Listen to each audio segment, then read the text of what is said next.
Hoy vamos a hablar de uno de los instrumentos más importantes en toda la historia e incluso de la humanidad, pero mayormente dentro del pueblo de Dios, del pueblo de Israel, del pueblo judío. Y mire, cuando Dios saca al pueblo de Egipto, dice la palabra que había un líder y ese líder se llamaba Moisés, ¿sí o no? Que fue el hombre que Dios usó para abrir el mar, para sacar al pueblo de la esclavitud. Eso es lo que enseña la palabra de Dios. Pero también la palabra enseña que Dios, llevándolos al desierto, dice la escritura que Dios habla a la vida de Moisés y le dice: Moisés, necesito que hagas una casa de campaña, lo que conocemos como el tabernáculo de reunión. Y esa casa o ese tabernáculo literalmente era una tienda porque estaba revestida de muchas telas. Era muy gruesa porque eran varias telas, pero no dejaban de ser telas. Estaba hecho de tal manera que cuando ellos tuvieran que moverse, porque toda la vida fueron nómadas. ¿Y qué es un nómada? Exacto, que se mueve. Una persona que no se establece en un lugar, que anda de un lado para el otro todo el tiempo. Eran nómadas en el desierto. Y Dios le dice: vas a hacer un tabernáculo de tal manera que cuando yo les dé la orden, ustedes tienen que salir, tienen que moverse. Y habían muchos instrumentos dentro del tabernáculo de reunión. Estaba el candelabro, estaba el altar del incienso, que de hecho es lo primero que se ve cuando entras al tabernáculo, el altar del sacrificio. Y cuando venimos a Cristo, lo primero que nos muestran es el sacrificio de Jesús que hizo por nosotros.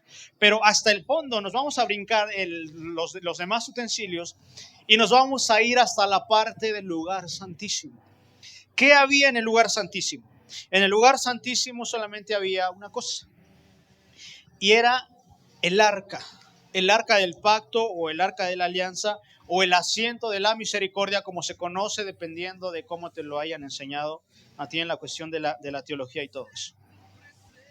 Y dice la palabra que Dios habla a Moisés y le dice: Moisés, vas a hacer un arca.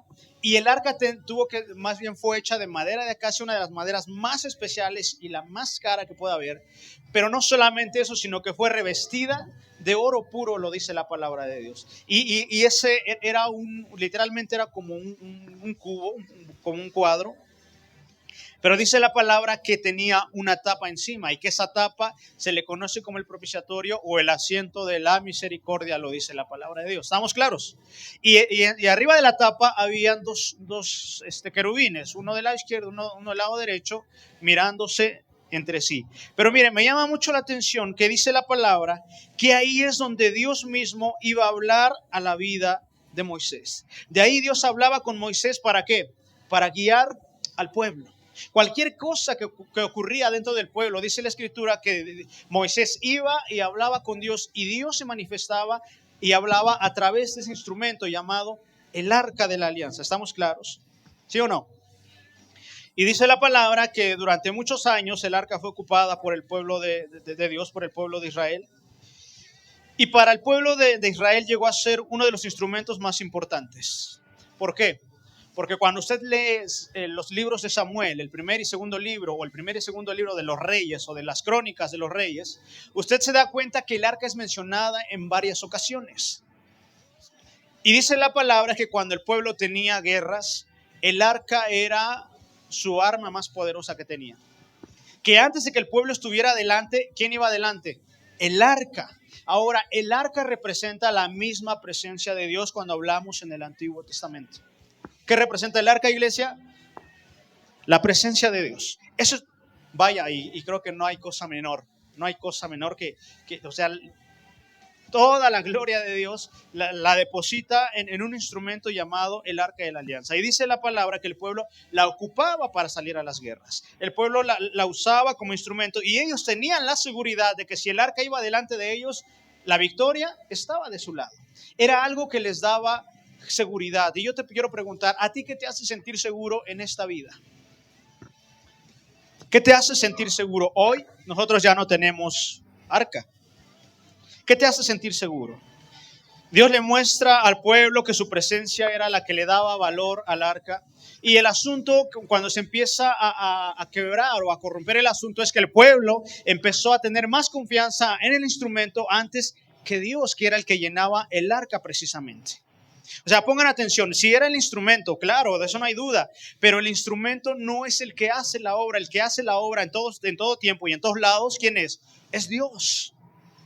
Usted es el instrumento para ayudar a la demás gente, pero le digo algo, la gloria es para Dios. Soy el instrumento para hablar a la vida de ustedes el día de hoy, pero no es mi palabra, la palabra es de Dios y por lo tanto la gloria es para Dios, completita. Pero a veces llegamos a cometer ese error pensando que como somos el instrumento, merecemos lo mismo, pero dice la palabra de Dios que no, que si hay algo que Dios no comparte, es su gloria. Él es un Dios celoso, lo dice la palabra de Dios. ¿Estamos claros hasta ahí?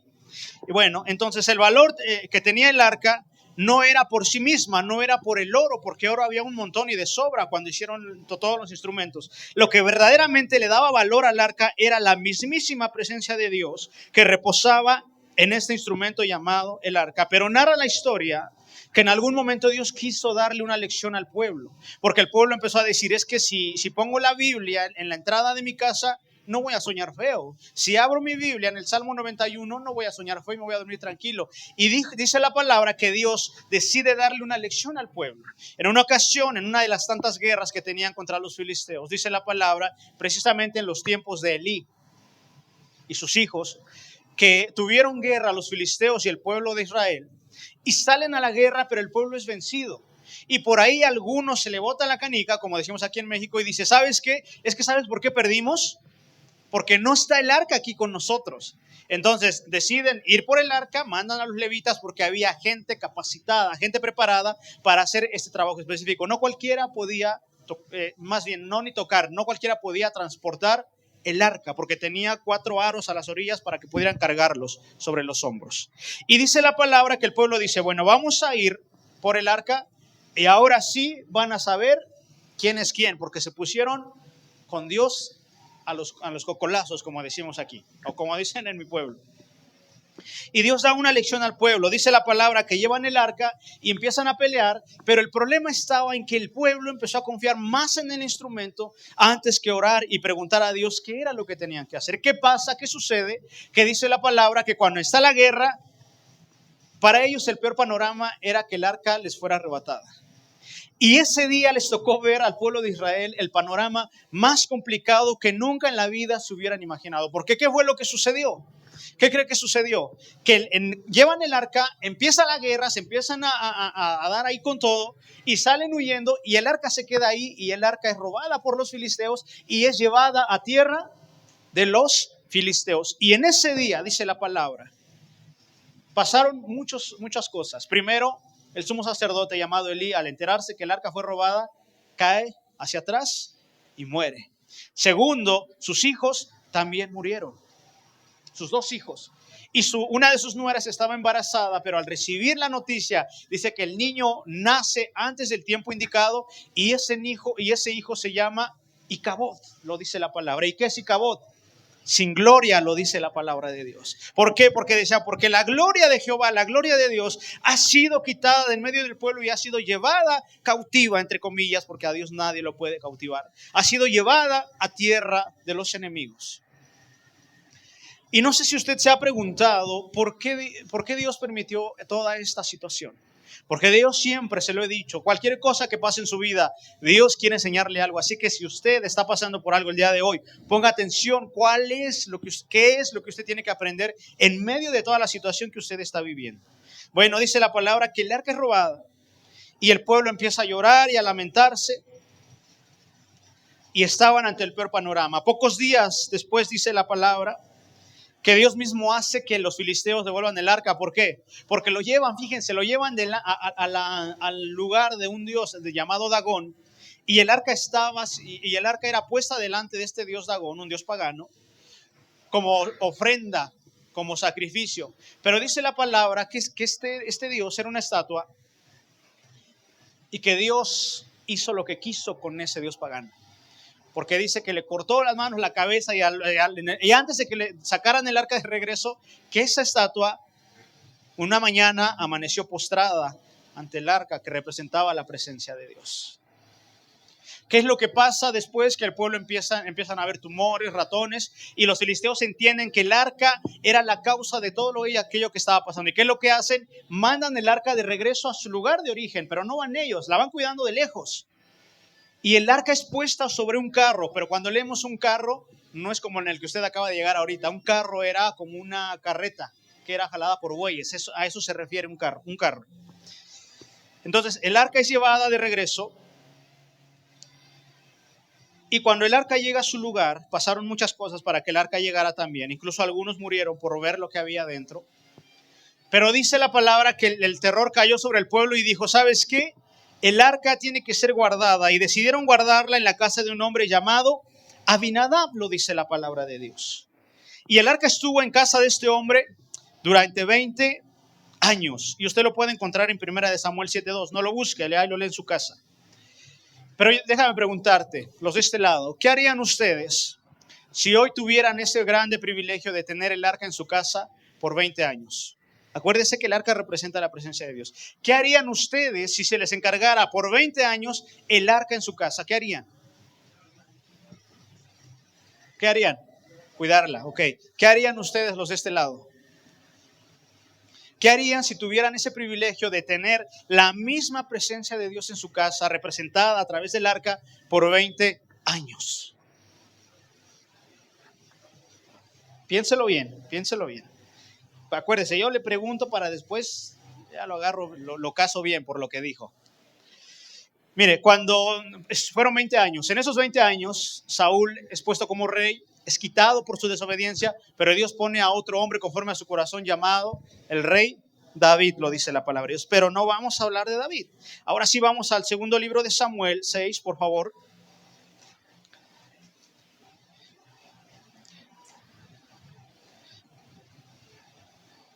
Samuel, segundo libro de Samuel, capítulo 6, del 1 al 10.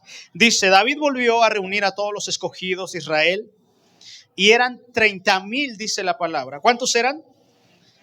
Dice, y se levantó David y partió a Baala de Judá con todo el pueblo que tenía consigo para hacer pasar allí el arca de Dios, sobre el cual era invocado el nombre de Jehová de los ejércitos que mora entre los querubines, dice la escritura. Dice, pusieron el arca de Dios sobre un carro nuevo y llevaron de la casa de la llevaron de la casa a la casa de Abinadab, que estaba en el collado y Usa y Ahío, hijos de Abinadab, guiaban el carro nuevo. Mire, Usa y Ahío eran hijos de Abinadab.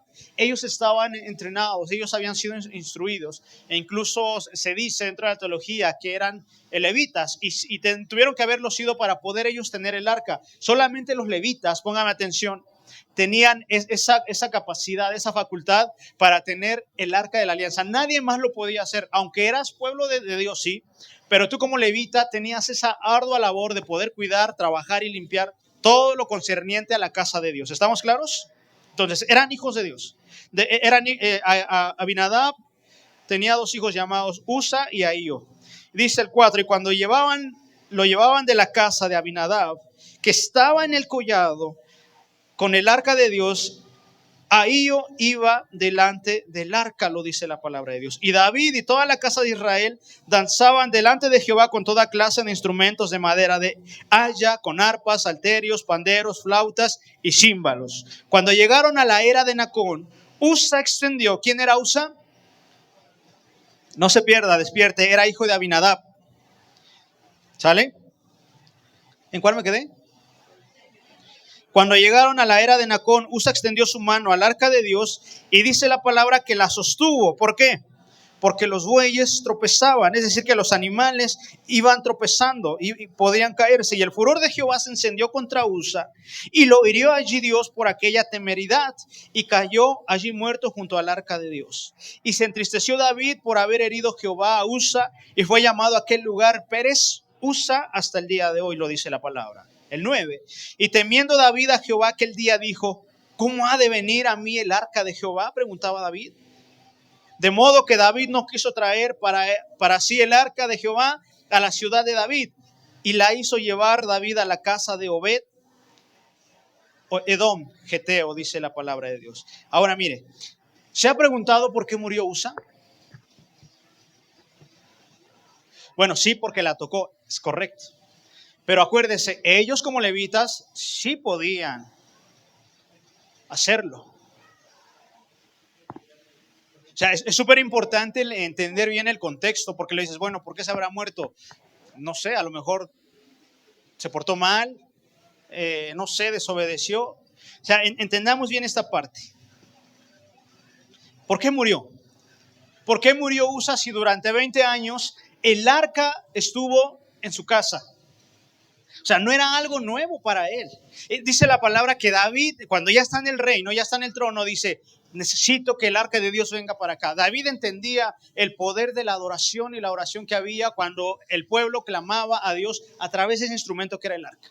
Pero ponga atención, y ya yo creo que ya me está empezando a entender. ¿Por qué Usa murió si tuvo este instrumento 20 años? No afuera, no de vecino, sino que lo tuvo adentro de su casa. ¿Por qué Usa, un hombre que estaba preparado, que estaba capacitado para llevar ese servicio, por qué muere?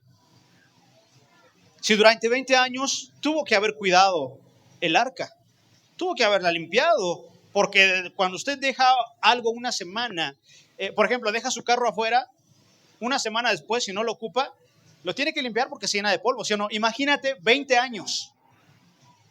Y dice que va y lo toca y ¡pum! Adiós. ¿Sabe por qué? Porque se olvidaron, no solamente Usa, Abinadab y su otro hermano, se olvidaron de que el arca era el trono visible de Dios aquí en la tierra en su época. Si querías que Dios te hablara, tenías que ir a donde estaba el arca. Si querías que Dios guiara tu camino, si querías que Dios instruyera tu vida, tenías que ir a donde estaba esta arca. ¿Qué fue lo que pasó? Lo llevaron a su casa y mire, ponga atención, fueron 20 años que estuvo el arca en su casa. Al recibirla, si hoy te la dieran el arca, ¿dónde la pondrías? Sabiendo lo que te acabo de decir. Quizá muchos diríamos, no, gracias, yo así estoy bien, yo todavía quiero vivir, quiero ver las flores crecer de abajo hacia arriba, no de arriba para abajo, ¿no? Y muchos tendríamos esa conciencia de decir, bueno, híjole, es que conlleva mucha responsabilidad, conlleva muchas cosas y la verdad es que yo creo que, pues ahorita no, gracias. Como si invitaran a un submarino ahorita, ¿a quién iría? Nadie, por lo que acaba de pasar con estos hombres, ¿no? Pero fíjense, dice la palabra de Dios que Usa muere, ¿por qué? Simple y sencillamente yo lo atribuyo porque dejaron de lado lo que realmente tenían en su casa. Solo la metieron a la bodega de su casa y ahí estuvo olvidada durante 20 años, dice la palabra. 20 años en los que ellos nunca se atrevieron a clamar a Dios, 20 años en los que ellos nunca se atrevieron a hablar con aquel que habitaba en esa arca. Fueron 20 años en los que ellos nunca se atrevieron a decir, Señor, háblame. Fueron 20 años en los que ellos nunca quisieron conocer al Dios que había hecho que el mar se abriera para que el pueblo pasara en seco. Fueron 20 años en los que ellos nunca se atrevieron a pedir alimento, pan, al Dios que había alimentado a millones de gente en el desierto con el maná. Nunca dijeron, Señor, necesitamos algo. Él había dado agua de beber en el desierto a través de una peña, de una roca grande. Y ellos en los 20 años jamás se atrevieron a hacer algo como esto. Preguntar a Dios y decirle, Señor, ¿qué es lo que tenemos que hacer? 20 años en los que ellos nunca se atrevieron a clamar a Dios, al Dios que hablaba a través del arca de la alianza. Y mire, no sé si usted me está entendiendo lo que le estoy diciendo, pero donde estaba el arca, ahí ¿quién estaba? La presencia de Dios. La presencia de Dios. Y donde está la presencia de Dios suceden muchas cosas. Primero, milagros y grandes señales. Segundo, lo sobrenatural se hace presente en nuestro mundo físico. Pero cuando yo empecé a leer esta historia, y le digo otra vez, la he leído, pero cada vez que la lees encuentras algo diferente. Cuando yo leo la historia de este hombre, Abinadab y su hijo, la Biblia nunca no me dijo en el momento que lo leí que algo sucedió en la casa de este hombre. Le digo, ¿sabe qué sucedió? Nada, solamente pasó el tiempo, pasaron 20 años en los que ellos nunca conocieron a Dios. Durante 20 años Abinadab tuvo el arca en casa, la misma presencia de Dios en su casa, pero nunca sucedió un milagro ni en su familia, ni en su casa, ni en su trabajo, ni en su vida espiritual, ni en su salud, ni económicamente, ni en ningún área de su vida. Todo siguió exactamente igual, como si la presencia de Dios nunca hubiera llegado a su casa. Y ese es el problema hoy que tenemos la mayoría de los seres humanos. Creemos que Dios está hasta allá y nosotros acá sufriendo. Creemos que Dios estuvo allá en los 2 años de pandemia y nosotros acá siendo vacunados para ver si nos hacía efecto. Pero Dios está más cerca de lo que ustedes se pueden imaginar. El asunto está en que Dios está en el corazón de aquellos que le buscan. Dios está en el corazón de aquellos que le buscan. Nunca sucedió un milagro, nunca sucedió nada. Y usted nunca se ha preguntado por qué, o hasta ahorita que le estoy diciendo la historia, ¿por qué nunca sucedió nada si se supone que donde Dios está algo tiene que pasar? Y sí, ¿por qué será que nunca sucedió nada? ¿Será que Dios quiso guardar silencio? ¿O será que Dios tiene consentidos? Porque eso se llega a decir, es que Dios tiene consentidos porque le da más a otros que a los demás. Es que Dios tiene consentidos porque a unos sí y a otros no. Te digo algo, Dios no tiene consentidos. A Dios ustedes los ama, los que están aquí de este lado, los ama de la misma manera intensa el uno al otro. ¿Será que Dios no se preocupaba por su familia? ¿Será que Dios no quería bendecir la vida de Aminadab? ¿Será que Dios no quería que vivieran bien ellos? ¿Será que Dios quería eso? De ninguna manera. O sea, eso jamás. El asunto estaba en que nadie durante 20 años quiso tener comunión con el Dios de los cielos y la tierra, lo dice la palabra. Durante 20 años nunca se atrevieron a decir, bueno, pues vamos a hablarle porque dicen que de ahí Dios habla. ¿Por qué nunca se atrevieron a hacerlo? ¿Por qué nunca lo hicieron? Le voy a decir algo que escuchaba yo de un predicador en esta semana y él decía, Dios está en todos lados, pero no en todos lados se manifiesta. Y eso es bastante cierto. Dios está aquí, Dios está acá, está allá, está allá, está allá, está en todos lados, pero no en todos lados el poder de Dios se hace manifiesto. ¿Sí me entiende? Eso es tan real. Y ahora, 20 años en los que nunca sucedió nada, ahora voy a preguntarle otra cosa. ¿Cuántos años lleva usted en el Evangelio y hasta el día de hoy no pasa nada? ¿Cuánto tiempo llevamos dentro de una iglesia hasta el día de hoy y nada más vemos que el Dios del arca no nos habla, no se revela? ¿Cuántos años llevamos dentro de una iglesia y nada más como el pez? Nada y nada y nada y nada. O sea, de verdad, pregúntese y diga, ¿cuántos años llevo conociendo al Señor? Haga sus cuentas. Yo llevo 14 años aproximadamente. ¿Cuántos años llevamos todos? Y la pregunta es hasta para mí, ¿cuántos años llevamos en el Evangelio? Y hasta el día de hoy no pasa nada. Te sigues sintiendo frustrado, estancado, como si Dios no estuviera, y no porque Dios no esté. Hoy la presencia de Dios ya no reposa sobre un arca. Es más, hasta el día de hoy, nadie sabe dónde quedó el arca. Por ahí hay una que dicen que está ahí, pero nadie sabe dónde quedó el arca. Nadie sabe dónde quedó esa arca. Se perdió. En algún momento de la historia dijeron, aquí estuvo el arca, pero de repente, ¡boom! Ya nadie sabe dónde quedó. El arca se perdió. ¿Cuántos años tú llevas en el Evangelio? Y parece que nuestra vida es bastante similar a la de Aminadab, porque estamos en la iglesia, pero no pasa absolutamente nada en la vida de cada uno de nosotros. Seguimos siendo exactamente los mismos. Seguimos siendo exactamente los mismos que fuimos antes de conocerlo y hasta el día de hoy. Y si eso sucede en nuestra vida, tenemos un problema bastante grave, mis queridos hermanos. Y no porque la presencia de Dios no esté, es porque nosotros no estamos invocando esa gloriosa presencia. No lo estamos haciendo quizá de la manera más correcta. Ahí lo tienes en tu corazón, pero el asunto está que casi no hablas con Él. Ahí lo tienes dentro de ti, pero quizá ¿qué fue lo que hizo a Aminadab y sus hijos? Lo echaron al sótano, no lo dice la Biblia, yo lo estoy especulando. Lo llevaron hasta el fondo y dijeron, ahí nadie la va a tocar, ahí nadie va a decir nada y ahí ni nos va a estorbar. Porque a veces a la gente llega a sentir que la presencia de Dios le estorba para poder pecar libremente. A veces para algunos, y qué duro sería que para ti y para mí la presencia de Dios nos estorbara para poder vivir nuestra vida libre. Eso sería lo peor que nos podría pasar. Y Aminadab la metió hasta la bodega del fondo, y puede que algunos de nosotros tengamos a Dios metido en la bodega del corazón. Porque en la bodega se lleva aquello que ya no se va a ocupar, o que sí se va a ocupar, pero durante mucho tiempo va a estar ahí guardado hasta el momento en el que lo necesite. Era lo mismo que hacía el pueblo. Cuando no lo necesitaba, el arca quedaba ahí. Pero cuando el pueblo necesitaba pelear y necesitaba el favor de Dios, sacaban el arca. Y Dios dijo, es que no es así. Las cosas no suceden de esa manera. Las cosas no se mueven así, se los decía el Señor. ¿Qué pasa cuando tú tienes un problema en tu vida? ¿Qué es lo que haces? ¿Qué es lo que haces cuando tienes algún problema en tu vida? Lo que normalmente todos hacemos, en lugar de correr a preguntarle a Dios y decir y correr al arca y decirle, Señor, mira, está pasando esto y esto. Honestamente, lo primero que hacemos la mayoría es ir con el de al lado y preguntarle y decirle, oye, me está pasando esto, ¿cómo le puedo hacer? E incluso te voy a decir algo y no me lo tomes a mal.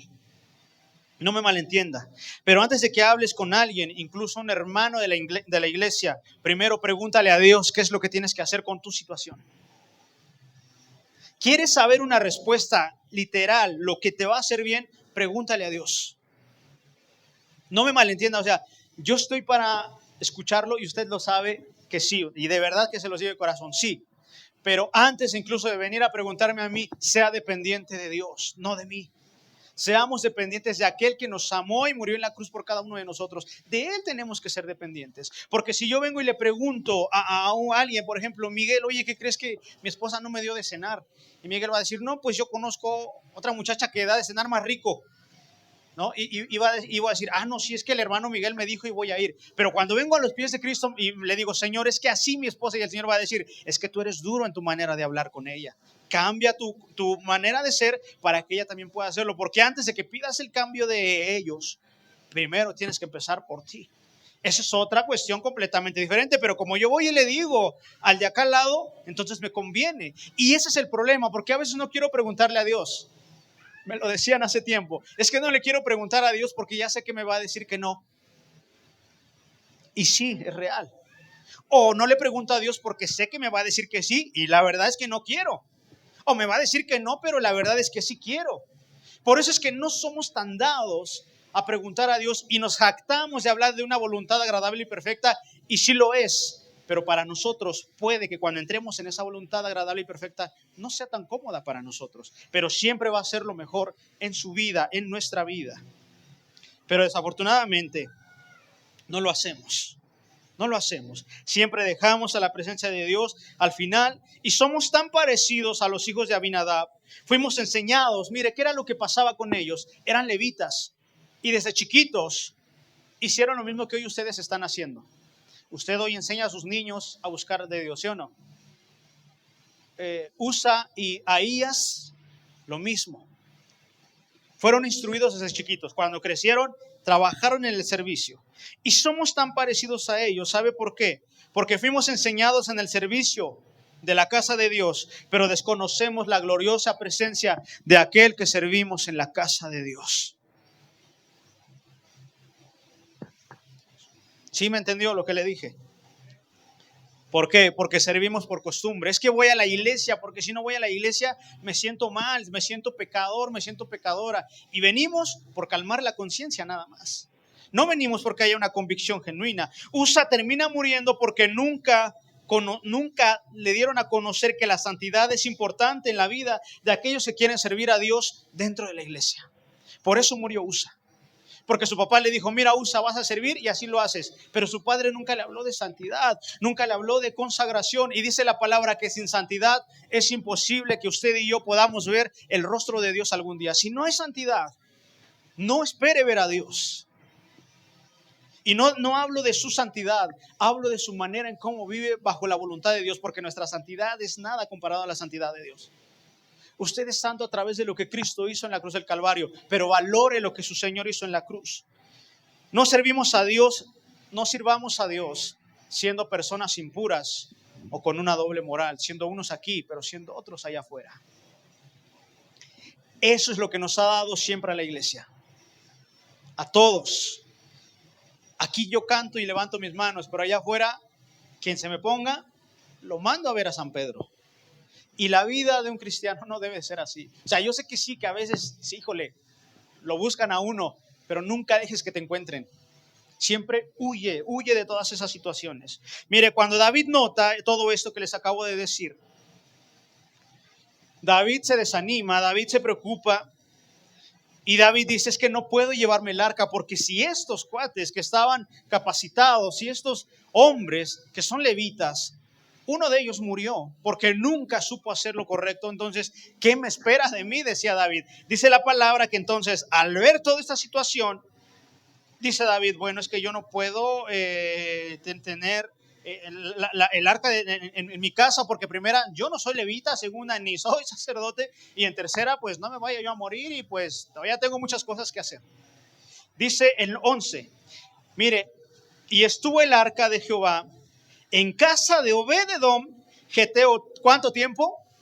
3 meses, y bendijo Jehová a Obed-edom y a toda su casa. Mire, ¿cuántos años estuvo el arca en la casa de Abinadab? Póngase de pie tantito. ¿Cuánto tiempo estuvo en la casa de Abinadab el arca? 20 años estuvo. 20 años. ¿Y qué sucedió? No pasó nada. No pasó nada. ¿Cuánto tiempo estuvo el arca en la casa de Obed-edom? ¿Y qué sucedió? Un montón de cosas. Un montón de cosas sucedieron ese día. Mire, 3 meses bastaron para que el poder de Dios se hiciera manifiesto en la casa de Obed. Lo que no pasó en casa de Abinadab durante tantos años, a este hombre, a Obed, le bastaron 3 mesecitos para que esto sucediera. Y a nosotros nos ha pasado igual. Llevamos años dentro de la iglesia y vemos que nada más estamos estancados en el mismo lugar. Y vemos que llega otro y ¡pum! 1 año, 2 años, 3 meses y tómala. Ya está sirviendo al Señor y dices, pero ¿cómo? Si yo ya llevo 20 años, yo soy hijo de Abinadab y llevo 20 años y nada más no pasa nada y él que acaba de llegar ya está sirviendo, pero ¿cómo? Depende del corazón y de la adoración que cada uno tiene para con Dios. ¿Qué hizo Abinadab? Ahorita yo le voy a decir qué fue lo que hizo Abinadab. Mire, cuando yo empecé a buscar el significado de Obed-edom, que es un compuesto de 2 palabras, significa fiel, adorador, siervo. Entonces ya componiendo es siervo fiel y adorador, lo dice la palabra de Dios. Y en aquellos tiempos se acostumbraba a que tu nombre tenía mucho que decir. Siéntese, por favor, ahora sí ya. Para que me aguante las otras 2 horas que faltan. Obed sabía algo bien claro. Su nombre era adoración, su nombre era fidelidad, su nombre era siervo. Y Obed cuando, no me imagino, pero al ver que sucedió todo esto, por ahí alguien le dice a David, que crees que aquí cerquita hay un hombre que se llama Obed-edom, y ellos tenían el trabajo de cuidar las puertas del santuario. Entonces, ellos están capacitados también para poder cuidar el arca. Y David, pues, apurado, porque había muerto uno, le dice, ¿sabes qué? Llévenselo para allá. Y Obed recibe el arca, pero mire, fíjese, Obed sabía que a la presencia de Dios hay que adorarla. Obed sabía que donde está Dios, tiene que haber uno adorando su glorioso nombre. Obed lo sabía. Y no sé si usted sea consciente, pero hoy la gloria de Dios reposa sobre de usted. La pregunta es, ¿qué tanto lo adoras? Porque Obed lo sabía, decía, si Dios viene a mi casa, la gloria de Dios viene a mi casa, y donde está la gloria de Dios, ahí se tiene que cantar, ahí se tiene que adorar, ahí se tiene que orar. ¿Qué tanto usted lo hace? Porque hoy el arca es su vida, es su corazón. Usted es el arca hoy en día. ¿Qué tanto en su arca se adora el nombre de Jesucristo? ¿O solamente los domingos? ¿O solamente cuando me acuerdo? ¿O solamente cuando de plano ya no tengo nada que hacer? Digo, no, Señor, pues ya no tengo que hacer, bueno, te voy a adorar. ¿Qué tanto usted lo hace?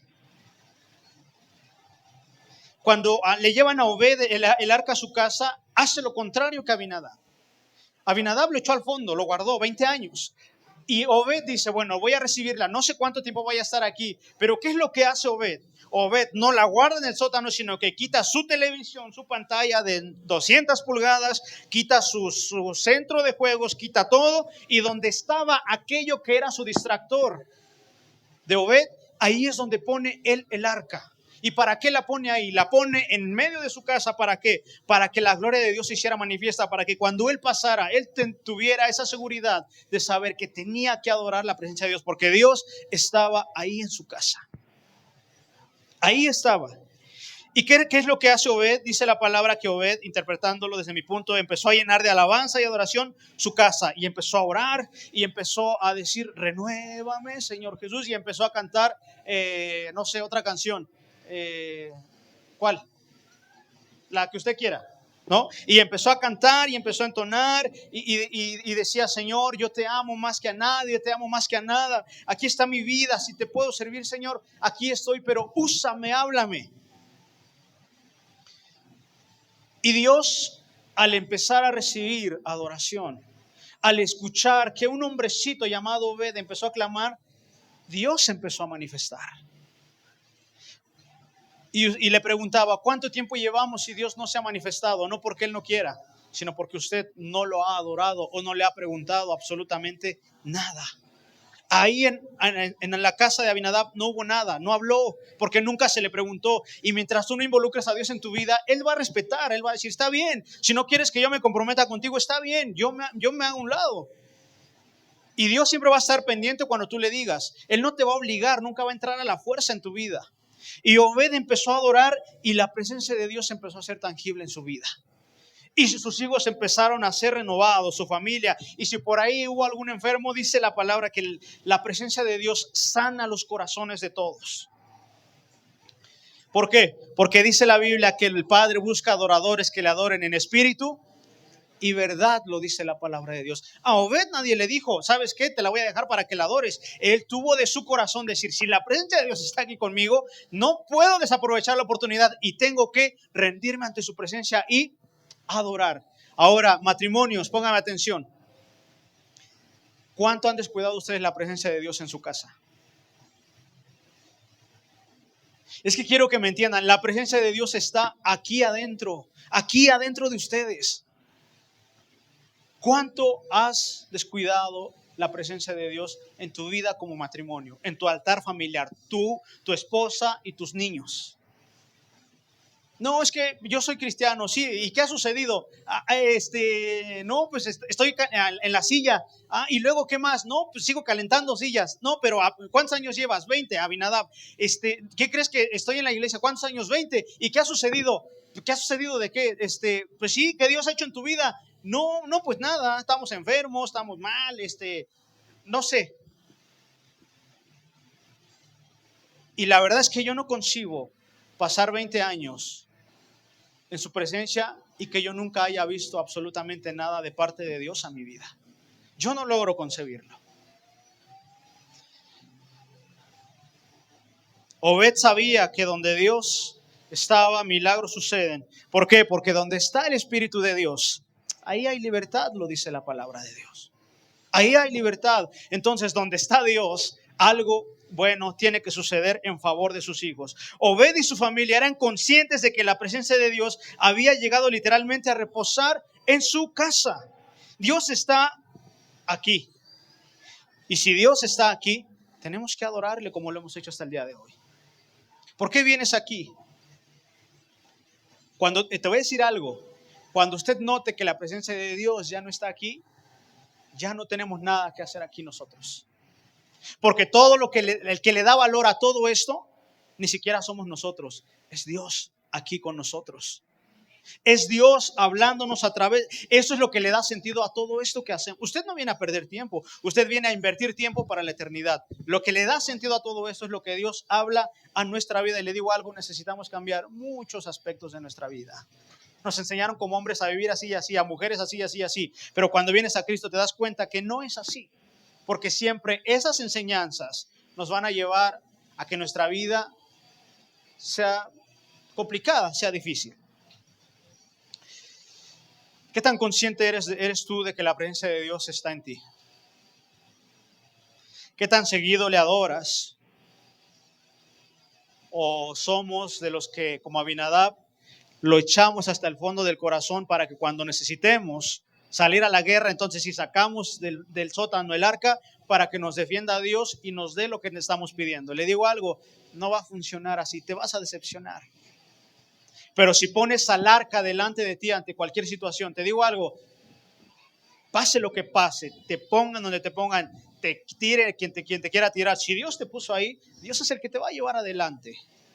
¿Por qué? Porque la presencia de Dios es primero en la vida de cada uno de nosotros. ¿Por qué le sigues buscando? ¿Por qué haces lo que haces hasta el día de hoy? Y sí lo estoy cuestionando, hermana. Los estoy cuestionando. ¿Por qué siguen buscando? ¿Por qué siguen haciendo lo que hoy hacen hasta el día de hoy?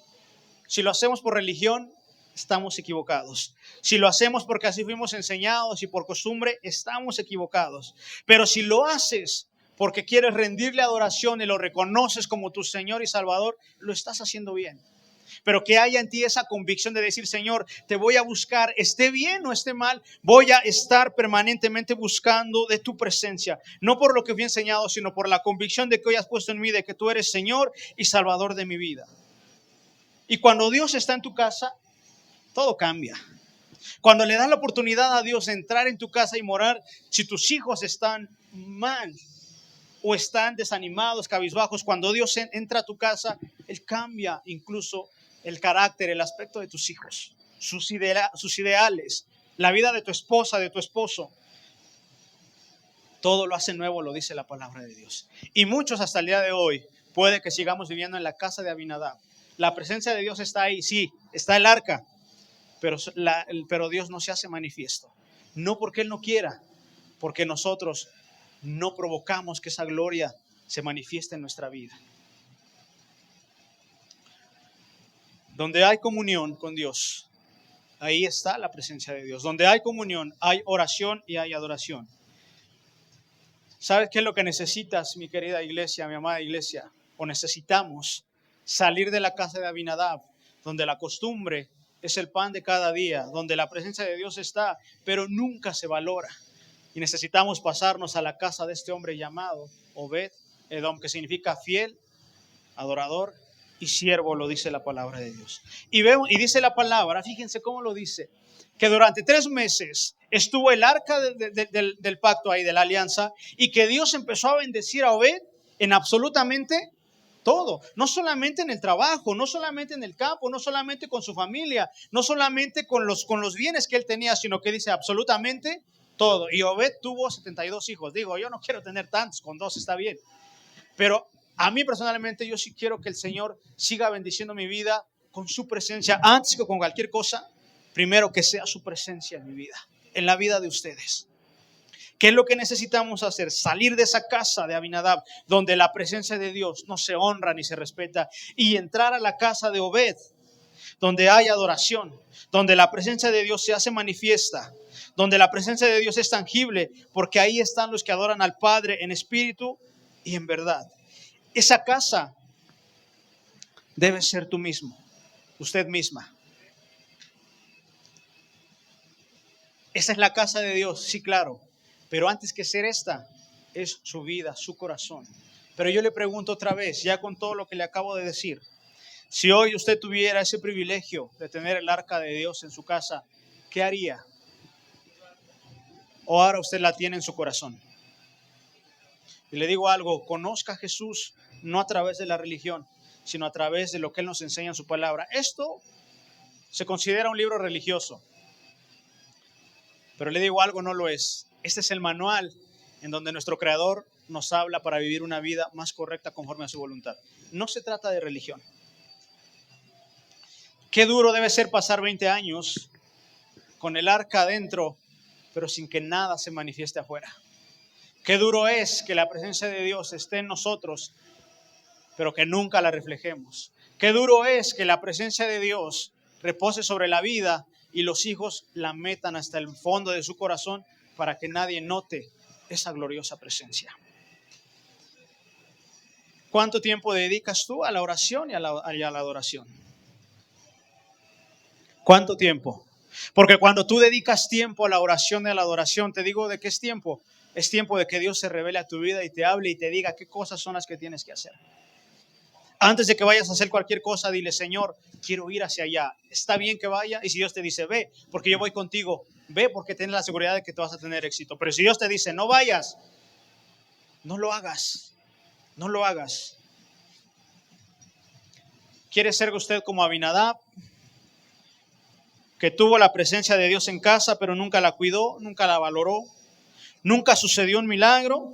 ¿O quiere ser usted como Obed, que adoró e hizo de su vida un altar para que Dios se manifestara a través de ese altar y por consecuente su familia fuera bendecida? Mire, para terminar, póngase de pie. ¿Tiene usted idea de cuántos corazones la religión ha matado, ha ahogado, ha apagado? De verdad no tiene ni idea. No tiene ni idea de cuántos corazones la religión hace que el corazón se mantenga apagado.